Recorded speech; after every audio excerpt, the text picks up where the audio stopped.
송재경의 이슈 레이더 시간입니다. 오늘의 이슈를 통해서 투자 인사이트를 찾는 시간인데요.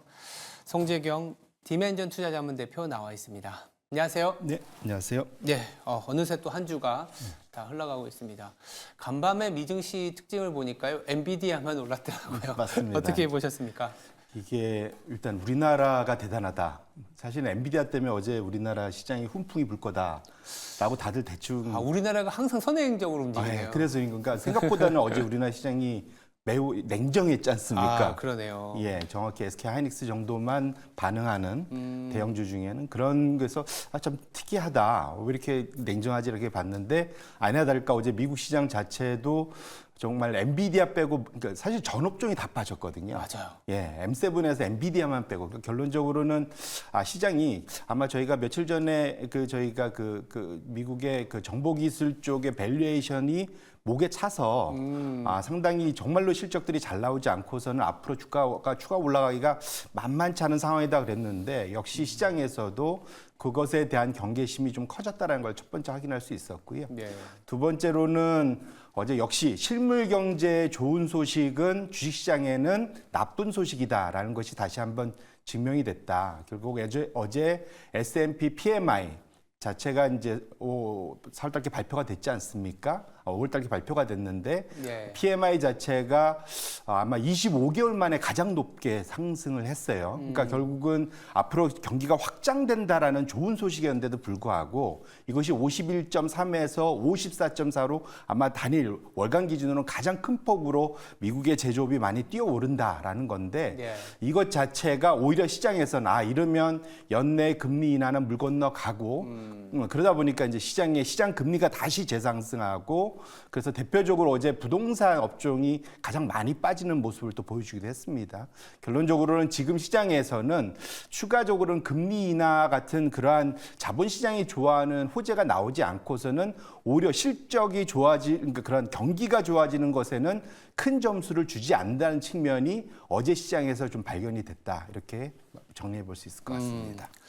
굉장히 굵직한 이벤트였죠. 엔비디아 실적 발표가 나오기 전에는 오히려 사상 최고치를 그렸지만 지금부터는 또 이 이상 아니면 엔비디아만큼의 실적이 나오지 않는다면 미증시의 빅테크 주들도 뭐 급락세는 아니더라도 상방이 굉장히 제한된 금리가 높은 수준이라서 그렇게 좀 해석해 볼 수 있는데 그러다 보니까 우리가 또 오늘 엔비디아에 대한 얘기를 조금 더 자세히 좀 봐야 될 것 같아요.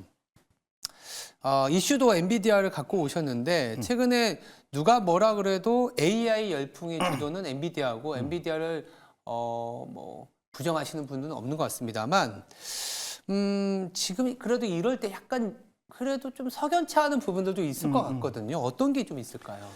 사실 제가 어제도 말씀드린 엔비디아가 엔비디아 했다. 맞아요. 어제 네. 정말로 훌륭한 실적을 발표했는데 네. 그 이면에도 점점 위험이 좀 커져가고 있다는 것만은 부정할 수 없다. 오늘은 그걸 한번 체크해 보자. 그러니까 네. 투자 측면에서 그런 것도 필요합니다. 예, 항상 이제 긍정적인 것만 보지 않고 부정적인 앞으로 일어날 위험 요인들도 항상 또 짚어 보셔야 위험에 대비할 수 있기 때문에 그런데요. 네. 첫 번째로는 엔비디아 실적은 참 좋은데 실적의 강도는 점점 약화되고 있다는 것이 포인트입니다. 시장이 가장 강하게 반응을 하는 것이 제가 말씀드린 대로 전 분기 대비 소위 이제 이익 증가율인데 전 분기 대비 이익 증가율 자체가 작년 2분기를 피크로 점점점 내려오고 있다는 거예요. 아직도 엄청난 성장을 보여주고는 있지만 그 강도는 좌측 그래프에 있지만 확실하게 한 140 정도까지 올라갔던 것이 점점점 내려와서 지금은 한 20 정도까지 많이 떨어졌다는 게 첫 번째 포인트고요. 두 번째로 어제 말씀드린 서프라이즈가 계속 나오기는 하는데 저 주황색 선이 서프라이즈입니다. 이게 서프라이즈 자체의 수준이 점점점 내려오고 있다. 워낙 이제 시장의 눈높이가 높아진 거죠. 결론적으로는 엔비디아가 넘어야 될 높이뛰기의 그 수준 레벨이 계속 올라가다 보니까 시장을 만족시키기가 점점점 어려워진다는 게 이제 첫 번째 포인트.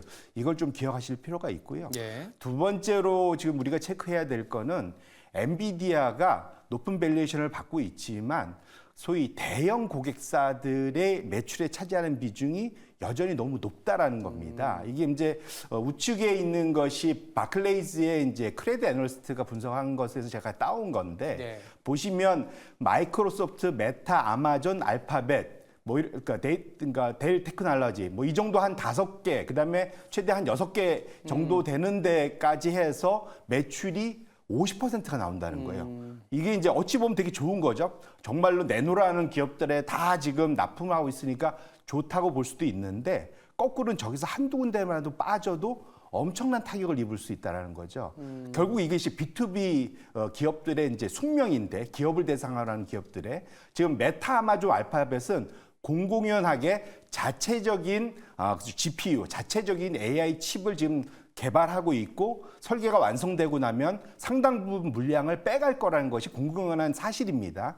따라서 메타, 아마존, 알파벳 같은 세 군데만 합쳐놔서 전체 매출이 차지하는 비중이 25%나 되기 때문에 저쪽이 만약에 독립선을 하거나 적어도 일부 물량을 빼간다면 아까 좌측에서 봤던 엔비디아의 엄청난 성장률이 상당히 빠르게 순간적으로 급격하게 둔화될 수가 있기 때문에 이것은 우리가 엔비디아를 앞으로도 좋게 봐야 되긴 하겠지만 큰 위험 요인이라는 것만은 부인할 수 없겠다. 이렇게 말씀드립니다. 엔비디아 자체가 워낙 실적을 너무 서프라이즈 오브 서프라이즈 했기 때문에 눈높이도 높아졌고 서프라이즈 자체의 비율이 낮아지고 있다는 게 또 우려 요인이고 편중되어 있는 매출에서 빅테크들이 자체 AI 칩을 생산하겠다 이런 얘기들이 나오는 만큼 그 부분은 또 엔비디아의 위험 요인이기 때문에 이런 부분들도 좀 챙겨봐야 되는, 물론 굉장히 주가가 좋은 상황입니다만 그럴 때일수록 어떤 부분들 때문에 위험 요인이 있는지 챙겨봐야 되거든요.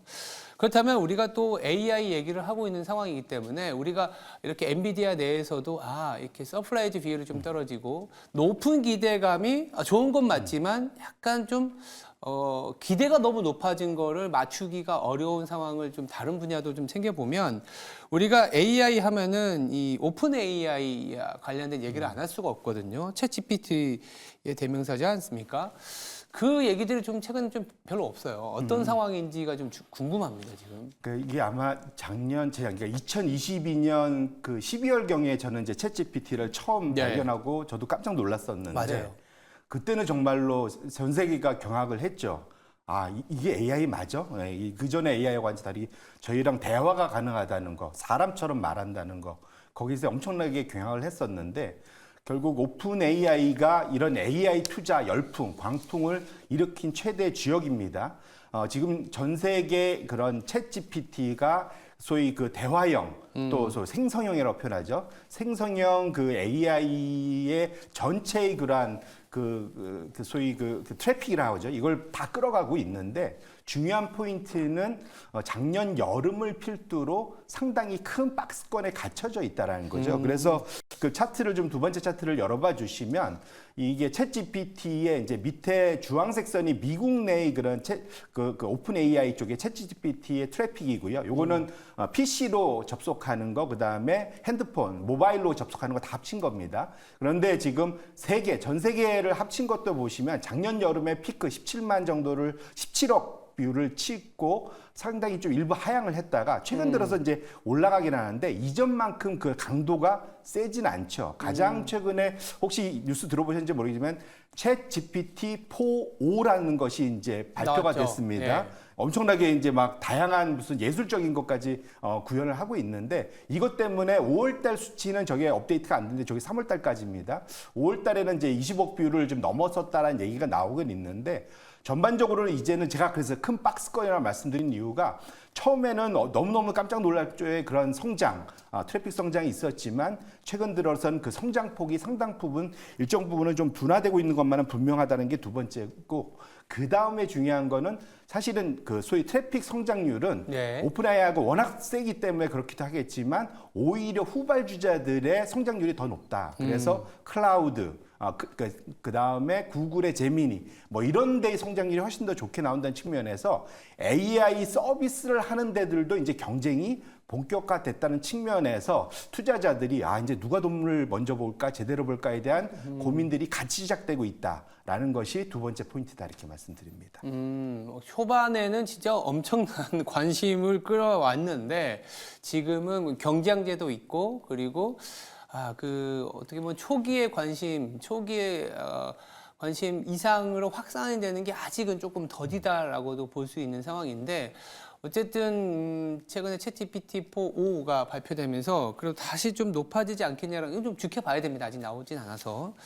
그만큼 지금 AI에 대한 기대감이 높아진 것도 맞지만 또 모두들 다 한 번쯤은 인식해서 더 새로운 거, 더 확산이 되는 거를 기다리고 있는데 AI에 이제 우리가 조금 뭐랄까요? 열광하는 이유는 단순히 어떤 한 산업이 아니라 우리가 실생활에 있는 모든 산업에 다 AI가 도입이 되기 때문에 이거는 혁명이다. 이렇게 좀 뭐랄까 다들 생각을 하고 있거든요. 그래서 뭐 엔비디아도 그렇고 반도체도 그렇고 전체적인 어떤 뭐 전력기기까지 막 이렇게 확산이 되는데 이런 분위기는 AI한테는 조금 더 남아있다라고 볼 수 있는 거 아닌가요? 그게 이제 우리가 AI 투자할 때 여전히 긍정적으로 보는 주요 포인트고 이것이 살아나야 되는데 그렇죠. 가장 최근에 결국 이제 앞에서 두 본 거는 AI 데이터 센터를 만드는 데 부품을 제공하는 엔비디아 예. 그 관련된 그다음에 그걸 사다가 데이터 센터를 만들어서 AI 서비스를 하는 인공지능 자체를 만드는 오픈 AI 같은 그러한 회사들 네. 이 두 가지는 이제 AI 서비스를 제공하는 회사들입니다.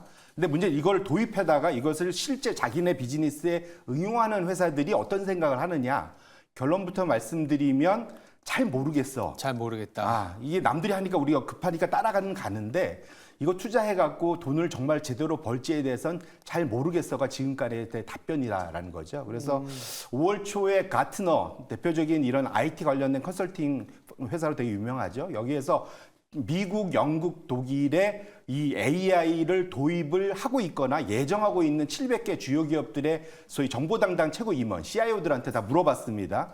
AI 기술을 도입하는데 가장 큰 장애물이 뭐냐? 첫 번째가 뭐냐면 AI를 투자했을 때 이게 돈을 벌고 있는지를 계산하기가 너무 어렵고 보여주기가 너무 어렵다. 그럼 주주들한테 우리가 돈을 여기다 엄청 쓰고 있는데 이걸로 돈 벌고 있습니다라고 얘기를 할 수가 없다면 이것이 계속 지속 가능하겠냐, 투자가 가능하겠냐 이런 이제 애로사항이 가장 있다는 거죠. 결론적으로는 결국은 AI의 최종 고객들 입장에서는 아직도 AI에 대해서 이것을 적어도 우리의 그러한 실산업, 실비즈니스의 그러한 투자 성과로 연결하는 데에는 상당한 고민이 있다는 측면에서 우리가 AI 투자에 마냥 열광만 할 수는 없고 이런 것이 실제로 성과로 나타나는지까지도 이제는 좀 지켜볼 타이밍이다 이렇게 말씀을 드립니다. 그렇죠. 지금 AI 하니까 다들 기업들이 우리도 좀 투자해야 되는 거 아니냐 하면서 이제 투자를 하는데 실질적으로는 수요도 좀 아직은 확인이 되지 않은 상황이고 말씀 주신 것처럼 AI 가치를 산출하고 보여주기가 좀 어렵다라는 부분이기 때문에 시간이 걸리고 어느 순간에는 환상이었나 이렇게 될 수도 있는 그런 리스크가 있어서 당장 우리가 전 산업에 확산되는 혁명이긴 하지만 아직까지는 좀 그래도 돌다리 짚듯이 넘어가야 되는 거는 맞다. 주가는 이미 많이 올랐기 때문에 이렇게 볼 수 있는 상황입니다. 그러면 우리가 투자자들이 우리는 뭐 산업에 대한 부분들도 있지만 결국은 투자를 우리가 어떻게 이러한 이슈를 갖고 대응을 해야 될지가 굉장히 중요하지 않습니까? 네. 우리는 또 어떤 스탠스를 바라봐야 될까요? 빌 게이츠가 했던 유명한 명언이 있습니다. 네. 이게 뭐냐면 어떤 변화, 앞으로 일어나는 변화들에 대해서 통상 우리들은 향후 2년간 일어난 네. 변화에 대해서는 상당히 과대평가하고 그 이후에 실제로 변화가 일어나는 10년간에 대해서는 상당히 변화를 과소평가한다. 이게 상당히 의미 있는 표현인데요. 이게 이제 빌 게이츠가 지난 한 3, 40년간 이 업계를 이끌면서 자신들이 겪었던 엄청난 이제 공부 광이지 않습니까? 독서 광인데 이분의 그러한 인사이트가 되게 중요한데 실제로 저도 주식시장이 그런 것 같습니다. 실제로 새로운 신기술이 도입되고 한 1, 2년을 엄청나게 흥분들 해서 주가를 끌어올리지만 네. 오히려 이것이 실제로 실생활에 적용되는 과정에서는 경쟁도 치열해지고 이익도 좀 줄어들면서 나눠 먹는 이익들이 전체 이익은 늘지만 그 향후 10년간은 주가는 점점점 내려오는 저평가되는 국면이 간다. 그런 것들을 우리가 항상 염두에 둘 필요가 있겠다 말씀드립니다. 아까 그 빌 게이츠의 명언 2년간의 변화를 과대평가하고 그 후 10년간의 변화를 가소평가한다라는 거는 주식시장으로 따지면 한 예전에 뭐 이러면 좀 그렇지만 전기차 비즈니스에 대해서 2025년, 26년, 30년까지 소위 말해서 이익을 내다보다가 지금은 또 어쩌면 지금 변화되고 있는데 주가는 관심을 안 보이고 있는 그런 부분들. 그렇다면 지금 약간 그 기업별로 고평가가 되어 있는지 안 되어 있는지를 지금 오히려 열광할 때 챙겨봐야겠다 이렇게 봐야겠네요. 맞습니다. 결국은 어제 시장이 정확히 그걸 얘기해 줬는데 엔비디아 실적이 좋은데 엔비디아만 좋구나. 어제 그랬어요. 예, 결국은 엔비디아로부터 뭔가를 사다가 쓰는 나머지 기업들은 아직은 이제 물음표가 있다는 측면을 한번 꼭 고려해 보실 필요가 있겠다 말씀드립니다. 알겠습니다. 모두가 열광할 때 우리가 조금은 챙겨봐야 되는 불편한 부분들도 오늘은 좀 한번 짚어봤습니다. 지금까지 송재경 디멘전 투자자문 대표였습니다. 감사합니다.